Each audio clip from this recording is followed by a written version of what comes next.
Bonjour à tous, merci de nous rejoindre pour cette Voix est libre. Aujourd'hui, nous allons parler fusion entre l'Alsace et la Lorraine. Fusion que nous avons déjà réalisée pour cette émission commune diffusée dans les deux régions en même temps. Et puisque vous êtes là, Mathieu Morel, bonjour. Bonjour. Vous êtes journaliste à France 3 Lorraine. Et vous, Caroline, journaliste à France 3 Alsace. Voilà pour cette émission, ce grand sujet qui fait déjà bien débat.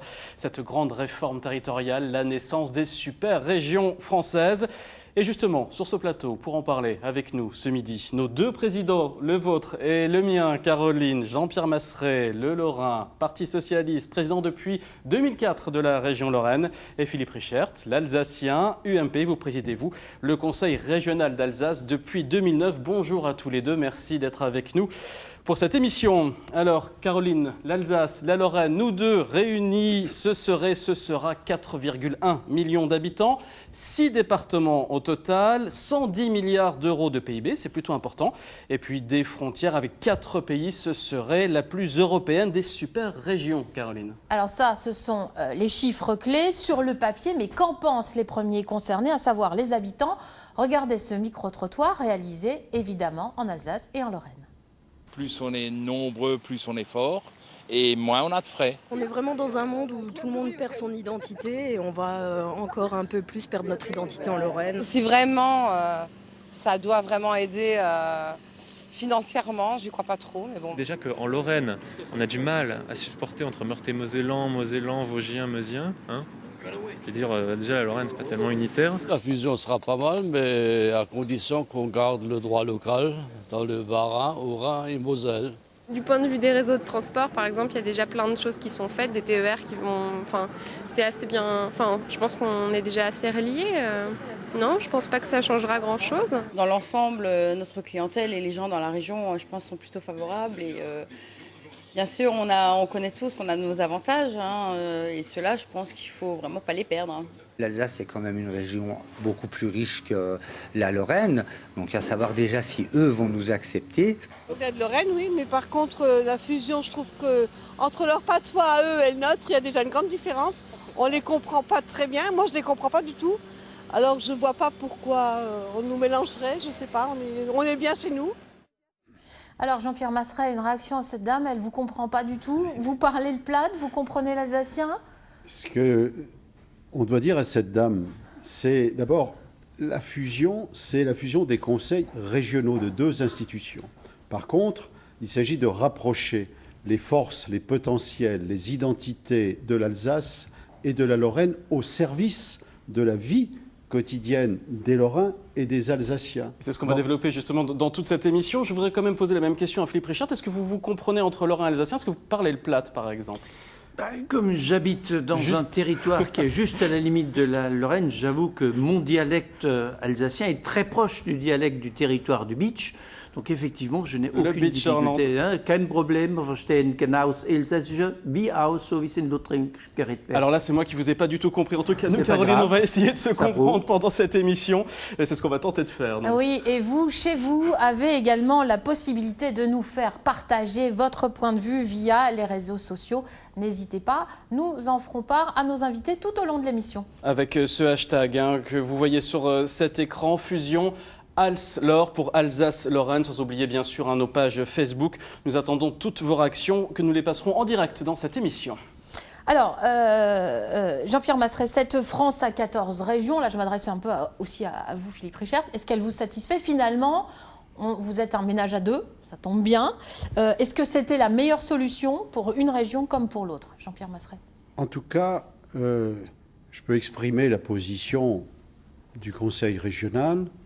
C'est une solution qui nous agrée. C'est-à-dire que la proposition du gouvernement de rassembler les forces des Alsaciens et des Lorrains, c'est quelque chose qui me paraît pertinent et à partir duquel territoire on peut travailler intelligemment pour apporter, je le répète toujours, de l'utilité, de l'efficacité à nos concitoyens. Mais on oublie la Champagne-Ardenne. On oublie la Champagne-Ardenne, Jean-Pierre Masseret, parce qu'au départ, il y avait cette idée d'une grande région à trois.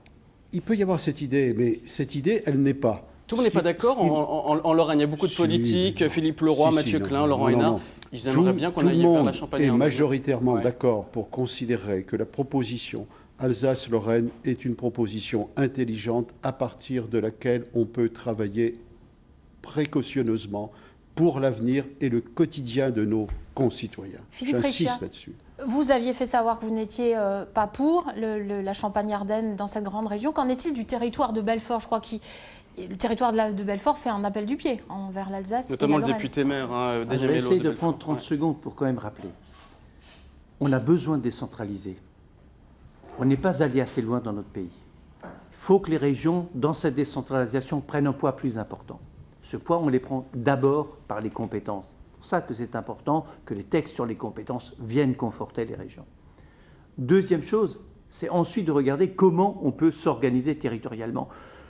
Nous avions en Alsace, j'avais porté en Alsace, vous vous en souvenez, le projet de conseil d'Alsace, fusion des conseils généraux du Haut-Rhin, du Bas-Rhin et de la région Alsace. Ça n'a pas pu se faire parce que les conditions étaient trop difficiles. Aujourd'hui, le gouvernement nous propose une autre solution en disant on renforce les régions, mais en même temps, on leur propose de s'allier avec une région voisine, fédérer l'Alsace et la Lorraine. Est-ce que ça peut avoir du sens de fédérer l'Alsace et la Lorraine? Je pense qu'on peut avoir des critiques, et il faut être prudent. Mais en même temps, il faut regarder lucidement les avantages qu'on peut avoir. Tout à l'heure, vous le disiez, un PIB de 110 milliards. J'ai regardé le PIB aujourd'hui du Portugal. Le Portugal, c'est 210 milliards de dollars, c'est-à-dire 100 à 70 milliards d'euros. Là, nous sommes à 100 milliards. C'est-à-dire on serait la 6e région française en PIB, je crois. Mais au-delà, je veux dire, en Europe, par rapport à des pays. C'est-à-dire que nous prenons du poids. Et donc, regardons cela. Ensuite, comment le faire? Est-ce qu'on peut rester juste sur les territoires, Philippe Richert? On développera la suite après. J'y réponds, je suis en train d'y répondre. Donc ensuite, on regardera jusqu'où on ira les compétences. En ce qui concerne le territoire de Belfort, c'est vrai que le territoire de Belfort, je le disais, nous fait des clés d'œil. Alors il y a les députés, mais il y a aussi le maire de Belfort. Et je me dis, ce serait dommage de ne pas regarder cette période historique, 1871, donc on peut le regarder. Vous ouvrez les négociations? Vous n'êtes pas contre que le territoire de Belfort revienne vers l'Alsace? Le problème, c'est que nous ne négocions pas.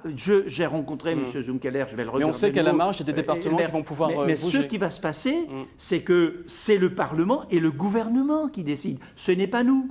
Mais c'est clair qu'il y a des évolutions, mais on ne peut pas tout remettre en cause.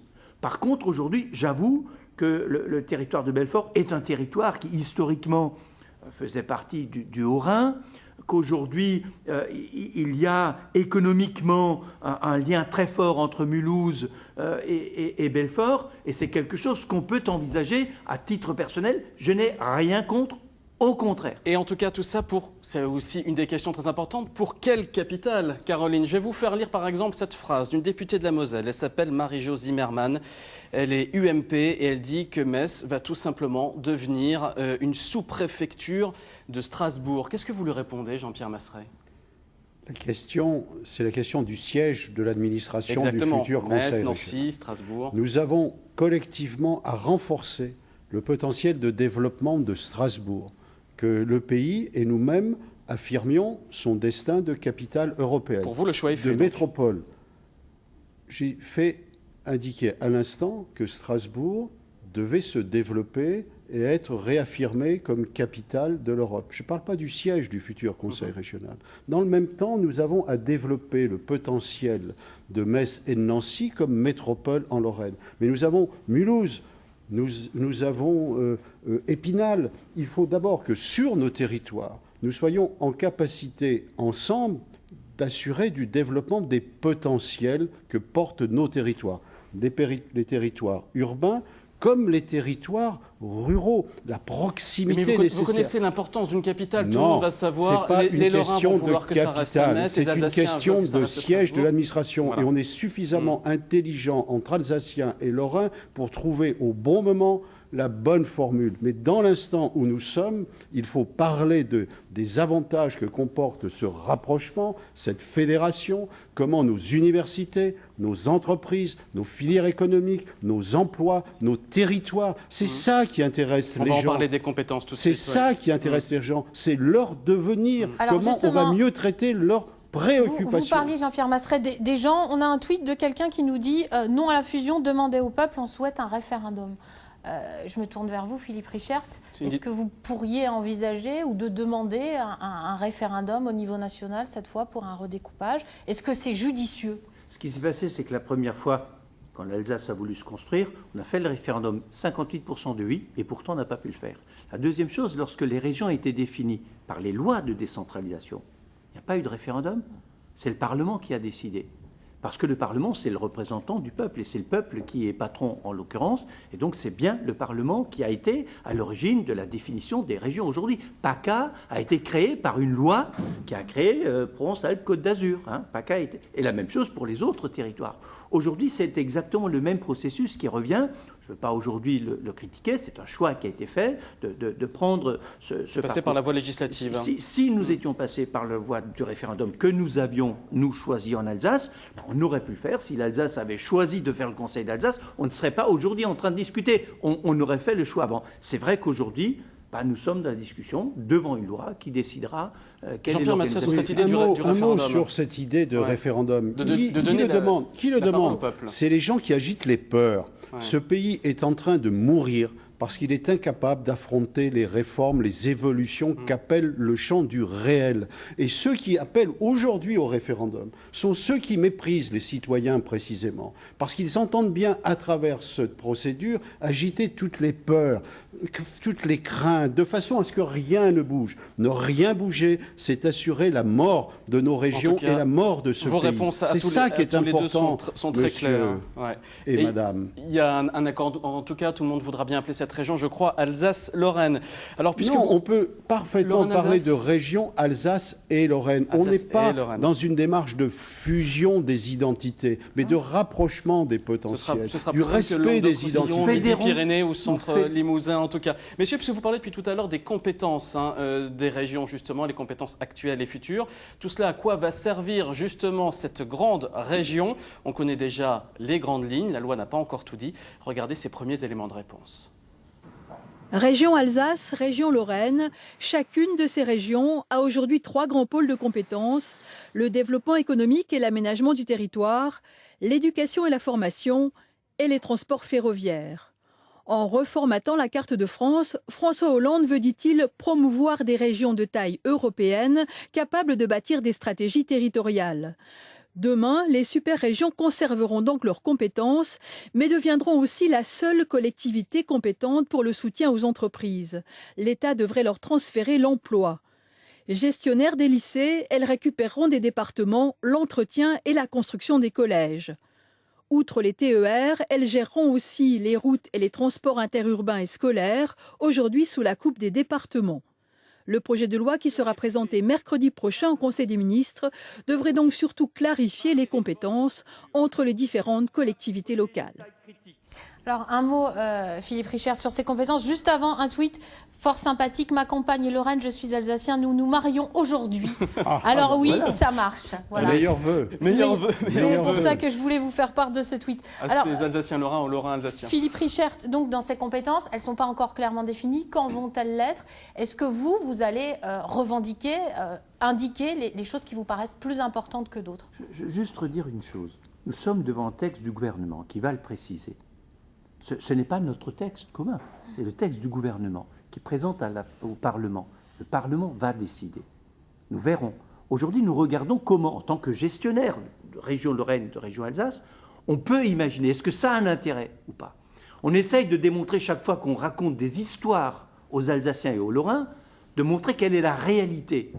Quand on parle d'identité, de perte d'identité, on démontre qu'en réalité, ça reste Alsace, ça reste Lorraine. Même si on travaille ensemble, comme le Bade-Wurtemberg qui s'est créé en 1952, il y a toujours le pays de Bade. Il n'a pas disparu en 1952, il est toujours là.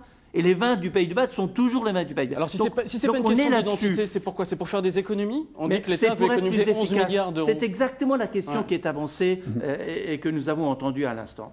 C'est que jusqu'à présent, vous avez quelqu'un qui s'occupe des transports scolaires. Ensuite, le transport interurbain, les bus. Puis ensuite, nous, le transport ferroviaire, qui parfois est aussi par les bus. On dit qu'il faut un organisateur de transport. Ça, c'est là que se trouvent, non pas simplement les économies, même s'il y a économie, c'est l'efficacité qu'il faut faire. Ça, c'est la réalité. Mais alors Jean-Pierre Masseret, vous par exemple, vous voulez quoi? Vous voulez la clause de compétence générale? Vous voulez que cette grande région gère un peu tout? Ce qu'on veut, c'est être efficace, utile pour nos concitoyens, pour nos entreprises, pour nos territoires. Alors un exemple, donc vous aurez, des exemples. Philippe vient de l'évoquer. Sur les transports, par exemple. Sur les transports, vous allez coordonner du transport de collège, du transport interurbain, avec le TER que nous organisons, etc. Et même d'assurer de meilleures liaisons avec l'usage du TGV, ligne grande vitesse, Paris-Strasbourg.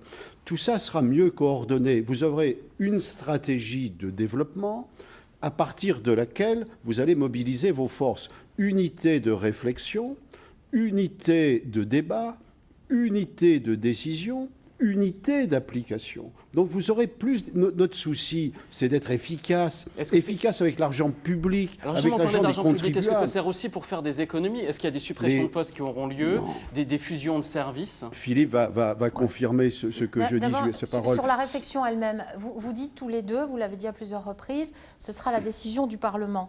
Mais j'imagine bien que le gouvernement est en réflexion. Est-ce que vous êtes consulté par les ministères? Est-ce que vous êtes consulté par le Conseil d'État qui travaille aussi là-dessus? Est-ce que vous êtes entendu comme finalement les spécialistes que vous êtes de la direction d'une région? Deux, trois choses. Parce qu'on ne peut pas répondre par un mot. Nous avons été entendus. Enfin, nous avions, et j'ai clairement expliqué, qu'il me semblait absolument illusoire d'imaginer qu'on puisse faire Alsace, Lorraine, Champagne, Ardennes. Vous avez vu que la réponse, malgré tout ce qu'on avait annoncé, c'est de tenir compte de ce qu'on dit, parce qu'il faut être raisonnable. Mais ça signifie qu'il faut rentrer dans la discussion. Bien sûr, aujourd'hui, sur les compétences, l'ARF, donc l'Association des régions de France, fait des demandes au gouvernement de façon très précise sur les compétences. En matière économique, ce n'était pas gagné d'avance. En matière d'emploi, ce n'était pas gagné d'avance. Donc on le répète et on dit, c'est nécessaire. Il ne suffit pas de dire qu'on va mettre deux régions ensemble. Aujourd'hui, le gros problème, c'est renforcer chaque région et mettre les régions à travailler ensemble. Et vous avez la même vision sur ça? Par exemple, vous avez la commission des lois, je crois, du Sénat mercredi, qui sollicite une délégation de l'ARF pour discuter, en effet, du texte des compétences, de telle sorte que les présidents de région puissent être entendus par le législateur. Donc tous les deux, c'est une voix commune à Paris. Vous allez parler d'une seule et même voix? Non, mais jusqu'à présent, Philippe Richert et moi sommes en accord pour dire qu'on est capable de travailler sur la proposition qui nous est faite et que les textes, nous serons vigilants quant au transfert de compétences, aux moyens, etc. Est-ce que vous êtes particulièrement entendu, parce que vous êtes un cas un peu atypique, de cohabitation, d'entente d'un UMP et d'un PS sur ce même projet? Est-ce que du coup, vous êtes davantage entendus tous les deux? Je ne veux pas dire qu'on est davantage entendu. Ce que je souhaite, c'est qu'on soit réellement entendu, parce que cette question de compétence est centrale. Puis la deuxième question qui est importante, c'est ce qu'on va demander de façon spécifique pour l'Alsace-Lorraine. Parce que si nous voulons faire de cette Alsace-Lorraine le projet, parce que c'est quand même ça qui est important, le fait de se rapprocher est une chose, c'est quel projet? Si on veut faire des économies, il faut qu'on travaille là-dessus. C'est notamment sur le transfrontalier. Si on veut faire cette euro-région, c'est qu'il faut qu'on ait la capacité d'innover, dans cette capacité de nous unir avec ceux qui sont de l'autre côté de la limite. Donc il faut qu'on ait cela. Et donc là, on discute, on avance. Alors il y a les deux possibilités. Soit, effectivement, on rentre dans la discussion, avant de dire définitivement oui ou non, on rentre dans la discussion, et puis il y a ceux qui disent « Ah ben non, on ne discute pas. L'Alsace ne peut pas se marier à la Lorraine parce que la Lorraine serait moins riche, parce qu'on perd l'identité, parce que la loi locale ne pourra plus s'appliquer. » Mais bien sûr, nous serons d'autant plus forts pour les lois locales que nous serons ensemble, parce qu'à présent, les lois locales en Moselle, la Moselle était minoritaire en Lorraine. Et ça marche. Totalement. Nous serons ensemble. Et on maintient le droit local. Et donc ça permet, évidemment. Non, mais la question se pose, les Alsaciens et les Mosellans chez nous. Le vin d'Alsace va toujours être le vin d'Alsace. Le Rhin va toujours couler de la même direction et la rivière Moselle également. Il faut arrêter d'agiter des peurs, des craintes qui sont complètement factices de façon à ce que les gens ne bougent pas. Mais en tout cas, il y en a des craintes, Caroline. Voilà, Philippe Richert, vous évoquiez à l'instant les oppositions. Depuis l'annonce de la nouvelle carte, des oppositions se font entendre de tous ordres, politiques ou simplement citoyenne. Je vous propose un tour d'horizon avec Daniel Léonard. Abbaye Saint-Clément à Metz, siège de la région Lorraine. Ici, l'annonce de la fusion Alsace-Lorraine inquiète le personnel. On ne sait pas trop à quelle sauce on va être mangé. Et est-ce qu'on va rester à Metz? Est-ce qu'on va partir à Strasbourg? Voilà, parce que tout est concentré sur Strasbourg, donc on a un peu peur de partir sur Strasbourg. Strasbourg, siège de la future super-région, la question n'est pas encore tranchée. D'ailleurs, pour Nadine Morano, rien n'est clair dans ce projet. Le président de la République a pris ses crayons de couleur, a dessiné une carte sans réflexion sur le fond, sans réflexion sur le fonctionnement, sur les projets, sur les territoires, sur les centres de décision. Donc c'est une réforme totalement floue. Mais c'est surtout en Alsace que la résistance s'organise. Il y a d'abord les présidents des 2 conseils généraux, appelés à disparaître en 2020. Nous n'aurons plus d'élus de proximité. C'est la disparition du pouvoir local, proche des habitants. Et il y a surtout tous ceux qui redoutent que l'Alsace, dans cette fusion, perde son identité. Je pense que l'Alsace a une identité forte, propre, une histoire propre, une géographie bien délimitée. Et c'est pour cette raison qu'avec 3 autres collègues, on a signé une tribune en demandant à ce que ces contours soient respectés dans le projet de loi que le gouvernement compte proposer. Aujourd'hui, 18 parlementaires alsaciens, tous de droite, seraient sur cette ligne. Plus radical, l'opération coup de poing des régionalistes. Minoritaires, ils réclament le retour au projet de fusion avorté en 2013 entre la région et les 2 départements alsaciens. C'était vraiment ce qu'il fallait faire. Et d'ailleurs, c'est ce qui a été validé par la majorité des électeurs à ce moment-là. Alors là, effectivement, on ne comprend pas Philippe Richert. On a l'impression qu'il... Désolé de le dire pour lui, qu'il trahit l'Alsace. Un concert de protestation relayé par le journal L'Ami Hebdo, diffusé dans les 2 régions. Il a lancé le 15 avril une campagne de sensibilisation et de pétition. Comme il existe des communautés de communes, des COMCOM, pourquoi ne pas imaginer des communautés de régions, des COMREG, qui pourraient être l'occasion d'expérimenter sur un certain nombre de domaines particuliers des coopérations possibles, en laissant à chacune la spécificité culturelle, linguistique, sociale, etc., qui est la nôtre. Des opposants qui, via les réseaux sociaux, appellent à manifester le 28 juin prochain à Strasbourg et Colmar pour, disent-ils, donner un signal fort à Paris. Philippe Richert, il semble que vous ayez fort à faire dans la région. Il y a les opposants de principe que vous commencez à bien connaître, et puis les autres. Qu'est-ce que vous répondez, par exemple, à André Münchenbach qui vous dit que vous avez trahi l'Alsace? La première chose, pour parler clairement, ce n'est pas mon projet. Vous connaissez le projet que j'ai porté avec André Münchenbach et d'autres conseils d'Alsace. Moi, j'ai vu des députés signataires de l'appel qui n'étaient pas dans le soutien au conseil d'Alsace. Maintenant, ils le sont. Il y a d'autres qui y étaient, qui sont encore, tant mieux. Le problème, c'est qu'une fois que le train est passé, il est passé. Aujourd'hui, le gouvernement prépare un texte. Il nous l'a montré. Il renforce les régions. Je ne vais pas dire le contraire. Aujourd'hui, je me bats depuis maintenant 30 ans pour que les régions soient renforcées. Je ne vais pas dire le contraire. Ce qui est nouveau, c'est qu'on donne des compétences nouvelles et qu'on propose la fusion avec la région Lorraine. Donc moi, je dis, si on va dans la direction, il y a un certain nombre d'exigences. Et donc, je les exprime. Alors, sur les exigences, et en tout cas sur les compétences, messieurs, on va essayer d'être assez concret. Oui, mais je n'ai pas fini de répondre. Enfin, si on pose une question, je n'ai pas répondu. Donc je pensais, pardonnez-moi, je vous en prie. Mais par exemple, je voudrais savoir... Moi aussi, j'aurais pu réagir, mais il faut laisser finir, Philippe. Je pense qu'il est quand même important que je puisse répondre. Donc, bien entendu, on prend en compte ce que disent les uns et les autres. Mais on ne peut pas simplement, sous prétexte qu'il y a des oppositions, partir...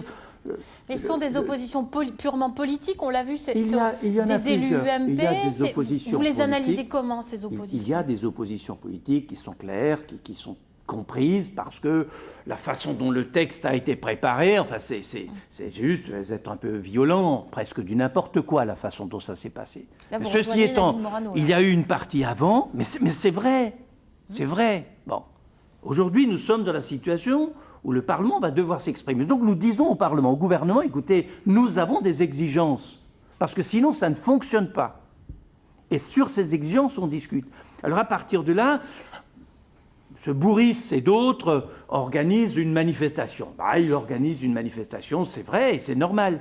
Mais ce qui est important, c'est qu'avant, on puisse leur dire de quoi il s'agit. Il ne s'agit pas ici d'un texte pour nier l'identité de l'Alsace, que les choses soient claires, ni les spécificités, notamment en matière de droit local, que les choses soient claires. Ça n'y touche pas, au contraire, ça nous renforce. Ça nous renforce, parce que le droit local, c'est quand même alsacien, mosellan. Je veux dire que Alsace-Lorraine, même si ça concerne la Moselle d'abord, c'est pas complètement nouveau, c'est pas depuis aujourd'hui. Donc moi, je ne suis pas aujourd'hui en train de défendre un texte Mais je suis en train de dire un certain nombre de choses qui nous sont affirmées ne sont pas conformes à la réalité. Voilà ce que je dis. Après, on regardera. Le Conseil régional se prononcera. Je ne suis pas à moi seul le Conseil régional. Le Conseil régional, c'est 5 formations, et bien ces 5 formations diront leur avis entre les centristes, l'UMP, les socialistes, les écologistes et le Front National. Diront leur avis. Monsieur Richert, monsieur Masseret, justement, tout ça pour faire quoi en fait? Pour qu'on soit un peu concret et parler des compétences. Par exemple, l'université. Est-ce qu'on peut imaginer une grande université Alsace-Lorraine? Il y aura des rapprochements dans le champ universitaire, mais toujours au service du développement, de l'innovation, de la recherche, de l'attractivité de cet nouvel espace territorial, pour créer de la valeur, pour aboutir à des emplois, pour prendre des positions dans l'économie concurrentielle du XXIe siècle. Ça, c'est concret. Il s'agit bien de préparer un meilleur avenir, de donner du sens au progrès. Et cet espace territorial doit nous permettre d'être plus compétitif à partir des valeurs existantes et maintenues sur le territoire lorrain que les valeurs et les potentiels maintenus sur le territoire alsacien. Arrêtons de faire peur. Et je l'ai vu tout à l'heure dans les propos qui sont tenus largement politiciens, ou alors l'agitation toujours des peurs, des craintes. Qu'est-ce qu'il faut dire, démontrer, prouver que l'identité alsacienne est maintenue, que le droit local ne bougera pas, que le vin d'Alsace sera le vin d'Alsace, que l'identité lorraine sera l'identité lorraine, mais qu'il nous faut, dans le monde du XXIe siècle, pour l'avenir de nos enfants et petits-enfants, être à la hauteur des enjeux et des défis qui nous sont posés. Et arrêtez d'avoir peur, arrêtez d'avoir les craintes. On est en train de tuer ce pays par l'incapacité de bouger ou d'accepter le mouvement. Et on tuera l'Alsace, on tuera la Lorraine si on n'est pas capable de faire prévaloir les intérêts supérieurs de nos valeurs et de nos potentiels bon sang de bon sang. C'est cette peur, presque ce repli sur soi, parce que c'est un repli sur soi identitaire. Absolument. C'est allié, selon vous, aussi avec le recul par rapport aux européennes, par exemple, parce que vous l'avez rappelé à plusieurs reprises, Philippe Richert, l'Alsace et Lorraine pourraient peser davantage par rapport au Bade-Wurtemberg, mais aussi par rapport à la Sarre. C'est dans une idée de construction européenne aussi, ce projet. Il y a 2 choses. Nous aurons, dans ce futur, si ça se fait, bien sûr, à travailler sur nos identités. On a fait un travail sur la marque Alsace, que vous connaissez. On travaille sur Alsace 2030. On continuera ce travail. Et y compris en matière de langue régionale, mais avec aussi la Moselle. Et en même temps, on a des synergies à développer. Avec le Platte. On a des synergies à développer. Et ces synergies, c'est dans des domaines où nous sommes complémentaires. Nous pourrons partir sur les marchés internationaux. Enfin, on se rend compte de ce que c'est qu'une future région de 110 milliards d'euros de PIB pour être présent sur les marchés. Un exemple où on est complémentaires, l'Alsace et la Lorraine seraient prenons une la politique des matériaux, des énergies qui vous est si chère. On peut prendre les énergies, qui est la clé de l'économie du XXIe siècle. L'énergie, par exemple, c'est important. Mais sur la transition énergétique, sur les enjeux que ça représente, une relation étroite, une même stratégie entre l'Alsace et la Lorraine, mais c'est des dizaines et des dizaines de milliers d'emplois, c'est des développements pour nos entreprises, c'est de nouvelles formations, c'est des économies pour nos concitoyens sur leur pouvoir d'achat en ce qui concerne moins de dépenses énergétiques, c'est un nouveau modèle qu'on peut mettre en place ensemble. Vous voyez bien qu'on sera plus fort, effectivement, dans ce partenariat et dans cet objectif partagé. Ça concerne, je le répète, la vie quotidienne derrière tout cela. Il nous reste 20 secondes. Pourquoi attendre 2020 pour tout ça? Ça va être très long, non? J'espère que ça sera plus vite. Et la dimension européenne qu'a appelée Philippe Richert est capitale aussi pour nos 2 régions. On va se retrouver, messieurs. L'avenir de Strasbourg. On se retrouve juste après le journal, monsieur Richert. C'est fondamental. Juste après le journal, c'est la fin de cette première partie de La Voix est libre. On se retrouve après le flash.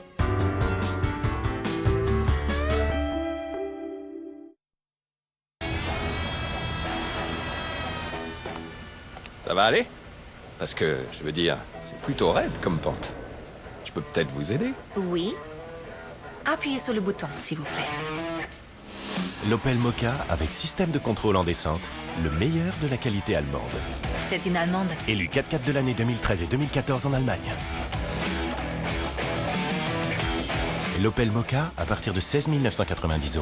Portes ouvertes ce week-end. C'est l'histoire d'une création unique que la Maison Maille a imaginée ici, sur ces terres merveilleuses.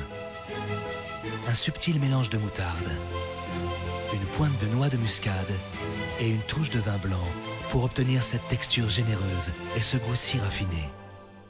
Cette histoire, c'est celle de Fin Gourmet, l'original selon Maille. Découvrez aussi Fin Gourmet pointe d'épices, une alliance exquise de moutarde et d'épices douces. Il n'y a que Maille qui maille. Free Action, l'électromusculation tactile sans fil de Sport Elec. Musclez-vous. Au village de la Salvetat, c'est toute la journée qu'on apprécie les fines bulles de la Salvetat. Et on a plaisir à en boire du matin au soir, parce qu'elle est naturellement peu salée. La Salvetat, elle a mis le sud en bouteille, pas le sel.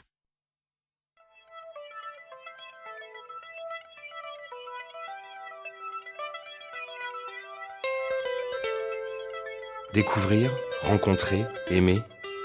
Rendez-vous du 11 au 15 juin à Cabourg pour fêter le cinéma romantique.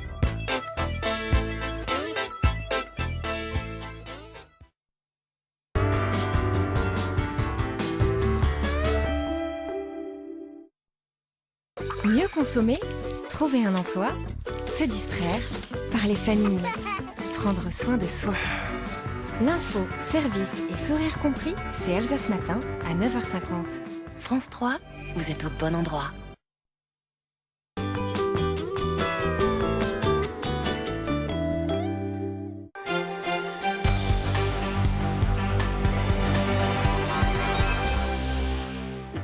Bonjour, bienvenue pour ce point d'information de la mi-journée en Alsace avec d'abord cette possibilité de faire une bonne action. Aujourd'hui, si vous êtes autour de Strasbourg en cette journée mondiale du don du sang, une grande collecte est organisée au Jardin des Deux Rives, le tout dans une ambiance des plus festives. Reportage ce matin, Pierre Breiner, Thierry Citer. Comment rendre le don du sang plus proche des habitudes de tout un chacun? Peut-être en présentant un sujet grave de manière ludique. Et il ne faut pas craindre pour ça de sortir de son registre habituel. Prenez Nicolas par exemple, il n'hésite pas à se transformer en taxi improvisé. C'est pas qu'une piqûre qui est douloureuse, c'est aussi un moment festif où on peut venir avec des amis et au final qui se passe pas si mal que ça. Ambiance festive et légère, mais pour une noble cause. Le don du sang a besoin d'être constamment entretenu. Donner son sang, c'est parfois sauver une vie. Et donc, qu'est-ce qui vous a amené ici alors ? Sans la transfusion, il y aurait des dizaines de milliers de morts tous les ans, des personnes qui ont besoin de produits sanguins, que ce soit des globules rouges, du plasma ou des plaquettes. Donc il faut sans cesse répéter cela inlassablement, tous les jours, pour parvenir à avoir cette autosuffisance, donc suffisamment de produits sanguins. Et de fait, c'est un préjugé qu'il faut combattre. Mais c'est pas quelque chose de compliqué, donc c'est utile. En plus, on a même à manger après. Donc c'est cool. Il vous reste toute l'après-midi pour faire œuvre utile et passer un bon moment. En bref, un début de feu de forêt hier soir dans le secteur de Niederlotterbach. 1200 mètres carrés de surface sont brûlés à proximité d'une forêt de résineux. Les pompiers ont relevé 2 départs de feu. En sport, coup de chapeau pour une escrimeuse strasbourgeoise. Charlotte Lembard et ses 2 coéquipières ont décroché le titre de vice-championne d'Europe au sabre par équipe à Strasbourg hier. Les Russes ont décroché l'or, mais l'argent semble contenter les Françaises. On écoute Charlotte Lembard rencontrée ce matin au Rhenus. Alors c'était un moment magique, c'est vrai que ça faisait quelques années qu'on attendait un peu les podiums. Hier on a fait une superbe journée, on a été une équipe assez homogène. Il nous a manqué un petit rien pour aller chercher l'or, mais hier c'était vraiment une journée magique, quoi. À Pulversheim, le Carreau Rodolphe fête son anniversaire ce week-end, ou plutôt ses anniversaires, les 20 ans du groupe et les 100 ans de la mine Alex Rodolphe. Pour l'occasion, beaucoup d'animations proposées au public par des amoureux du site qu'ont rencontré hier Géraldine Reyer et Eric Kleinhofer. Il y a le plus grand des 2 puits, tout armé de béton, et l'autre plus ancien, façon métallique. Le Carreau Rodolphe, c'est un ensemble impressionnant, un des derniers témoins de l'histoire minière, jusqu'à ce hangar parapluie où l'on traitait la roche, remontée des dessous de la terre pour en extraire la potasse. C'était toute la vie des mines, c'était le gagne-pain des mineurs. À l'association du groupe Rodolphe, la plupart des bénévoles ont encore connu le fond. Ils savent témoigner, raconter leur histoire aux visiteurs, conduire au grand jour l'historique Flexitrack. Ça fait combien 10 ans que je suis à la maison, mais ils sont toujours en état de marche, quoi. C'est ça le merveilleux avec l'équipe de mécaniciens qu'on a, Ce sont pratiquement des magiciens, quoi. Une trentaine de membres actifs préparent le double anniversaire de ce week-end. 100 ans de mine, 20 ans de sauvetage de bâtiments et de matériel. Un travail bénévole à échelle associative qui attend très patiemment qu'un projet d'envergure se dessine pour ce site emblématique. On imagine ici un centre historique minier alsacien qui permettrait en fait d'être ouvert, enfin, d'accueillir du public d'une façon permanente, ouvert à l'année, et dans lequel on pourrait aussi travailler sur la mémoire, développer un centre documentaire. L'association aimerait profiter de la dynamique de ses deux voisins, Écomusée et futur parc du Petit Prince. Mais seule une volonté du Conseil général propriétaire des lieux pourrait changer le destin du carreau Rodolphe. En attendant tout ce week-end, les bénévoles accueillent le public, organisent visites guidées et expositions pour fêter joyeusement le double anniversaire dans le bassin potassique.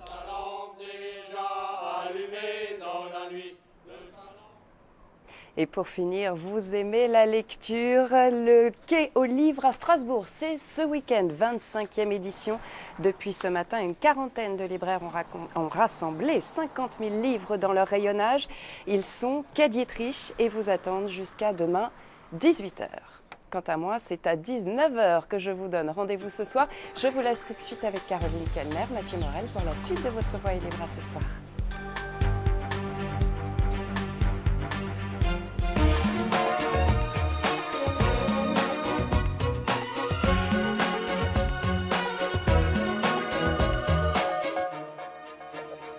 Et l'on se retrouve donc pour cette seconde partie de La Voix libre, émission exceptionnelle diffusée à la fois en Alsace et en Lorraine pour parler de la fusion de nos deux régions, de cette future Alsace et Lorraine. Et nous sommes en compagnie de nos présidents de région, Mathieu, Jean-Pierre Masseret pour la Lorraine et Philippe Richert pour l'Alsace. Et n'oubliez pas de nous faire part de vos réflexions via les réseaux sociaux. Alors Mathieu, il y a une tradition en Alsace, parmi d'autres, c'est celle du cabaret. Et vous imaginez bien que cette fusion a inspiré nos humoristes. Ah ouais. Regardez cet extrait. Ça risque d'être dur pour nous. N'oubliez pas surtout que c'est de l'humour alsacien. Regardez. Okay. La fusion avec la Lorraine, qu'est-ce que ça nous a fait? Un choc, un choc. Pourquoi est-ce que vous croyez qu'on est au bistrot à 9h du matin? Ah non, non, franchement. Ça m'y rappelle maintenant, le matin. Non, un choc. Moi, je l'ai dit, la fusion avec la Lorraine, ça va être notre Allemagne de l'Est à nous, ça va nous... Et oui. Entre nous soit dit, on aurait préféré de toute façon une fusion avec... Avec l'autre côté, net, c'était plus... Avec ça nous aurait... Pas avec... Enfin... Maintenant, moi, je me demande, quand ce Richard, là, il va aller dans la Lorraine... Oh, attends, mais ça va être comme voyage dans la terre inconnue. Rendez-vous en terre inconnue avec ce Frédéric Lopez, oui. Non, parce que bon, alors rentrer en Meurthe-et-Moselle, ça va. Bon, après, la Moselle, déjà, c'est la Meuse. La Meuse. Alors, ça, la Meuse, personne... Et le pire, c'est quand même les Vosges. Ça, il faudra qu'il soit habillé pour le Richard. Hein. Oui. Il faut qu'il fasse du trekking. Oui. Un rucksack sur les épaules, trekking. Oui. Et des vaccins. Oui. Ouais. Vous avez bien fait de préciser que c'était de l'humour, hein, Caroline. Voilà, tout à fait. Non, mais il est préférable d'entendre cet humour que d'agiter les peurs et les craintes. Hein. C'est plus important, cela. Ça vous a fait rire, Jean-Pierre? Naturellement, oui. Oui. Alors, puisque j'ai vu que l'humour vous rapprochait, on va parler des élections 2015. Comment vous allez l'un et l'autre gérer ces élections? La campagne, en l'occurrence, vous serez toujours ensemble, vous allez porter un projet ensemble. Est-ce que vous y avez déjà réfléchi? Qu'est-ce que vous allez faire l'année prochaine, M. Richard? Très franchement, j'en sais rien. Je ne sais pas comment ça passera. Je veux d'abord regarder le texte qui sortira, comment ça va se passer, parce que quand même plusieurs textes qui ont connu un avenir un peu incertain. Donc, d'abord, regardez ce qui va se passer. Ce qui est sûr, c'est qu'aujourd'hui, ce projet, pour répondre notamment à l'une des interrogations que les uns et les autres ont posées au niveau de, tout à l'heure, les messages qui sont parvenus, il faut simplifier les niveaux politiques et administratifs en France. Simplifier pour éviter des redondances, pour éviter qu'on se marche sur les pieds, pour faire des économies, pour être plus efficace. C'est ce que ça veut dire. Ensuite, donner plus de compétences aux régions, plutôt que de le laisser à l'État, parce que ce sera plus efficace encore. Donc être efficace au service des territoires. De façon très claire, on l'a montré dans le domaine des transports, dans le domaine de l'économie, dans le domaine de l'emploi, pour être plus efficace. Puis, la troisième chose pour moi que je veux rajouter, c'est que, oui, Strasbourg est important. Je veux le dire de façon spécifique, pas simplement pour parler du siège.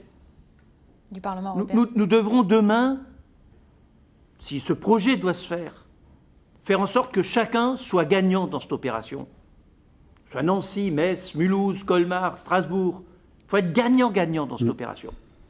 Et dans cette vision, le renforcement de Strasbourg, dans une région plus forte, avec notamment, peut-être Belfort, ça on le verra encore, mais après Mulhouse, après Metz, Nancy et Strasbourg, vous vous rendez compte de ce que ça représente comme potentiel pour Strasbourg, capitale européenne? Si dans les 5 ans qui viennent, on n'est pas capable de réformer la France, c'est grave. Mais si dans les 5 ans qui viennent, on n'arrive pas à renforcer Strasbourg en tant que capitale européenne, ça sera grave pour Strasbourg, mais pas seulement pour Strasbourg, pour toute l'Alsace, même le Haut-Rhin. Et donc nous devons regarder ces opportunités. Je ne peux pas me cacher les yeux en disant « ça ne me concerne pas, ça concerne le maire de Strasbourg d'abord ». Certes, ça concerne le maire de Strasbourg, mais ça concerne toute la classe politique. Ça concerne tous les Alsaciens, et si vous me permettez aussi les Lorrains. Et c'est ensemble qu'on réussira ou qu'on ne réussira pas. Donc il faut être ensemble. Et donc demain, comment on va organiser? Oui, le conseil régional dira d'Alsace si effectivement on souhaite rentrer dans cette logique de construction. Ça sera on se prononcera le 27. Le 27, on se prononcera le 27 juin. On va faire un débat pour que je puisse m'exprimer au nom du conseil régional, pas au nom de Philippe Richert. On verra ce que fera le conseil régional de Lorraine. Le 26. Le 26, c'est très bien. Voilà. Bon. Donc nous aurons à ce moment-là la feuille de route pour travailler là-dessus, mais il faut aussi que le gouvernement nous entende et on va le faire. Et alors ce projet, alors comment on organisera les débats, ça on le verra d'ici là, comment on fera. Jean-Pierre Masseret, vous pensez déjà aux élections de 2015, justement, parce qu'il va, pour la première fois, il y aura des élections, grande région. Alors, on ne connaît pas encore le mode électoral, donc ça doit être précisé le 18. Pour l'instant, vous aimeriez quoi, justement, par rapport à cela? Pour l'instant, moi, l'idéal, ce serait une liste unique sur l'ensemble du territoire, mais je ne pense pas que ce soit la solution qui sera retenue. Que vous aimeriez conduire? On dit, il y aura des décisions à prendre, mais en tout cas, je suis un homme politique, j'ai mes responsabilités, et si on me dit qu'il y a une élection dans l'espace alsacien et lorrain pour constituer un futur conseil régional, j'y prendrai ma part. Novembre 2015, c'est un bon calendrier d'ailleurs? Ce sera novembre, décembre 2015, mais de toute façon, il faudra affronter le suffrage universel. Il faudra y aller avec un projet, avec une réflexion, avec des propositions qui seront faites à partir des potentiels des uns et des autres. On devra en effet travailler dans un espace plus large que celui que nous connaissons aujourd'hui. Justement, vous êtes socialiste, Monsieur Richert, et UMP. Oui. Et finalement, vos adversaires dans ce projet-là, pour parler des élections, ce ne sera pas déjà d'avoir des listes contre vous qui seront contre cette fusion, parce que c'est ce qui risque d'arriver? Écoutez, on plus prendra... que dans un duel gauche-droite habituel. On prendra la situation. Je veux dire, les blocs contre blocs aujourd'hui, c'est une situation qui a tout à fait ses limites, parce qu'on doit amener les gens à bouger et à prendre le réel de ce monde du XXIe siècle. Donc on ne peut pas travailler aujourd'hui et faire des propositions comme il y a 15 ans, comme il y a 20 ans, comme il y a 10 ans. Le monde, il évolue. On doit être dans cette capacité à lui donner du sens et à le traduire dans des propositions. Donc on fera notre boulot. Philippe Richert, comme moi, on est habitué aux campagnes électorales et si on a des responsabilités, on les assumera. Philippe Richert, on l'a vu tout à l'heure dans le sketch, c'est de l'humour, bien sûr, mais malgré tout, il y a aussi de vieux stéréotypes qui perdurent, et notamment en Alsace. Est-ce que c'est le rôle du politique, et ce serait votre rôle dans la campagne, d'expliquer qu'il faut aller au-delà, parce que finalement, c'est aussi un peu ce qu'il faudra faire? Essayer d'enlever les clivages, c'est ce que je me suis donné comme but depuis que je suis entré en politique. Parce que finalement, le clivage au Rhin-Bas-Rhin, c'est ce que vous avez vécu un peu pendant la campagne du référendum. Pendant la campagne du référendum, pour le Conseil on a unique, entendu passer notamment sur France 3 Alsace plusieurs fois une boulangère qui nous a dit « le Haut-Rhin et le Bas-Rhin, c'est pas fait pour être ensemble ». Je pense profondément que l'Alsace a une identité et c'est pas parce que quelqu'un, même si elle passe 3 fois à la télé, changera quelque chose là-dessus. C'est une identité, une vraie.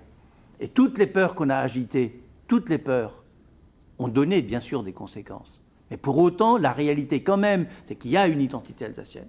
La deuxième chose, c'est qu'aujourd'hui, ce projet, s'il vient à terme entre l'Alsace et la Lorraine, peut avoir un véritable effet levier sur le développement. On parlait tout à l'heure de PIB. Les gens ne savent pas trop ce que c'est que le PIB. En gros, c'est la richesse commune. C'est-à-dire les moyens que nous avons pour faire bouger les choses. En même temps, pour faire des économies, parce que c'est vrai que les redondances parfois. Alors déjà, j'entends, oui, mais est-ce que le personnel sera obligé d'aller tous à Metz ou à Strasbourg? Évidemment que non. D'abord, entre les régions, beaucoup de nos personnels, c'est les TOS, les techniciens ouvriers de service, qui sont dans les lycées. Surprise, ils vont rester dans les lycées. Et ceux des collèges vont rester dans les collèges.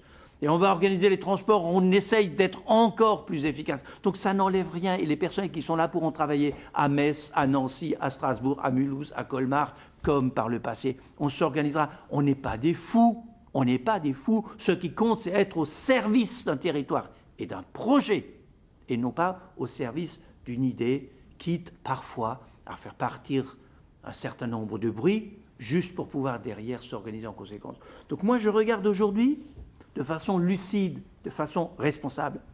Tous en France, tous savent, tous, que le millefeuille français est trop complexe. Tous le savent. Qu'il faut supprimer un niveau et que c'est sans doute le niveau départemental. J'ai trouvé un chiffre. Chaque fois qu'on y va, on se rend compte qu'il y a des gens qui s'opposent. Chaque 41% des collectivités en Europe sont en France. Ah voilà. C'est quand même. Il y aura simplification, justement, et pour parler des clarté, départements, tout le monde continuera de bien plus représenter. d'efficacité, mais moi je voudrais insister sur la proximité. C'est pas l'institution qui fait la proximité, c'est l'organisation du travail et des compétences qui sont données à l'institution. Donc nous aurons des collèges et des lycées, des centres d'apprentissage, là où ils sont, là où il y a des besoins d'entreprise et de formation. Il y aura ce travail de proximité qui est essentiel avec les intercommunalités. C'est-à-dire que la région travaillera effectivement avec ses territoires urbains ou ses territoires ruraux. On ne va pas traiter de la même façon un contenu politique du côté de Mulhouse que du côté de Stenay ou Montmédy. On ne travaille pas de la même façon. Mais nous avons besoin d'une cohérence pour plus d'efficacité, une meilleure gestion de l'action publique, pour plus de résultats pour la vie quotidienne et la préparation de l'avenir de nos concitoyens dans le cadre européen. Et on aurait pu encore en parler pendant très longtemps, messieurs, mais c'est déjà la fin de cette émission diffusée à la fois donc sur France 3 Alsace et sur France 3 Lorraine pour ce premier mariage entre nous, en fait, pour cette première voie libre commune, Caroline. La semaine prochaine, dans la Voie libre, nous recevrons, nous, en Lorraine, Christian Ecker, le secrétaire d'État au moi, budget. j'ai plus rien à dire. La semaine prochaine, nous serons à Mulhouse avec Jean Rotner en direct du zoo de Mulhouse. Voilà, je ne sais pas comment dire au revoir en alsacien. Salut Pissom. Salut Pissom, voilà, je ne sais pas si j'ai bien prononcé. Merci en tout cas, messieurs, d'avoir été avec nous aujourd'hui dans cette émission. Bon week-end à tous et portez-vous bien.